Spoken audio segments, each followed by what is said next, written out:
கடகம். கடகராசிக்காரர்களுக்கு வார ஆரம்பத்திலேயே சந்திராஷ்டமமா ஆரம்பிக்கும். அதிலும் குறிப்பா பாத்தீங்கன்னா திங்கட்கிழமை காலையில 5:15 மணிக்கெல்லாம் சந்திராஷ்டமம் ஆரம்பிச்சிருது. திங்கட்கிழமை காலை, அதாவது 16ஆம் தேதி திங்கட்கிழமை காலை 5:44 இருந்து புதன்கிழமை காலையில அதே 5:44 வரைக்கும், திங்கட்கிழமை முழுசு, செவ்வாய்க்கிழமை முழுசு, புதன்கிழமை காலையில சந்திராஷ்டமம் போயிடுது. ஆக திங்கள் செவ்வாய் 2 நாட்களும் இப்போது கடகராசிக்காரர்களுக்கு சந்திராஷ்டமம். நான் சந்திராஷ்டமத்துல ஒரு பெரிய நன்மை என்னன்னா, அவர் வளர்பிறை சந்திரனாகத்தான் இருக்கிறார். அப்படி ஒன்றும் தேய்பிரை அமைப்புகள் இல்லை. இந்த வாரம் முழுவதுமே அவர் வளர்பிறை சந்திரன் அமைப்புகளையும் பௌர்ணமியை நோக்கி நெருங்கி இருக்கின்ற அமைப்புகளையும் இப்போது சந்திரன் இருப்பது பெரிய கஷ்டங்கள் எதையும் தராது. ஏற்கனவே உங்களுக்கு 8ல சனி இருக்கு. அந்த 8ல இருக்கிற சனியை போய் சாந்தப்படுத்தத்தான் செய்வார். ஆகவே அஷ்டம சனியின் கடுமைகளை அடைந்து கடுமைகளோடு போராடி கொண்டிருக்கின்ற பண இழப்புகள், தொழில் இழப்புகள், விரயங்கள், குடும்பத்துல கஷ்டங்கள், நிம்மதி இல்லாத சூழ்நிலைகள், மன அழுத்தங்கள், எல்லாத்திலையும் கஷ்டங்களை அனுபவித்துக் கொண்டிருக்கின்ற அத்தனை கடகராசிக்காரர்களுக்கும் இந்த வாரம் நல்லா தான் இருக்கும்.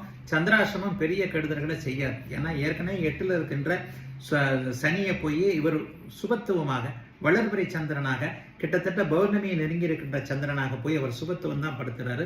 ஆகவே பெரிய கஷ்டங்கள் நஷ்டங்கள் எதுவும் இருக்க போறதில்லை. ஆனாலும் வாரத்துல 2 நாள் சந்திரன் 8ல மறையிற காரணத்தினால முக்கிய முடிவுகள் எதையும் எடுக்காதீங்க.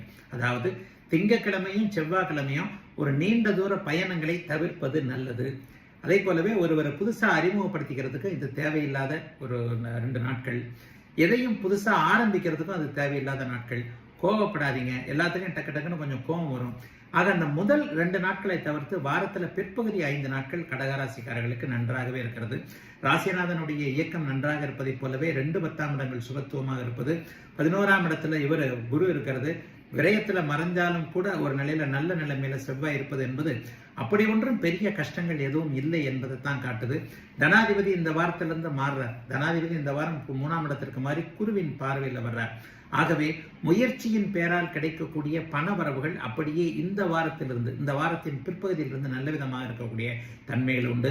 அரசு ஊழியர்களுக்கும் பொது வாழ்க்கையில் இருக்கக்கூடியவர்களுக்கும் பட்டம் பதவிகள் போன்றவைகள் கிடைக்கக்கூடிய நல்ல வாரம் கடகராசிக்காரர்கள் அனைவருக்கும் இந்த வாரம்.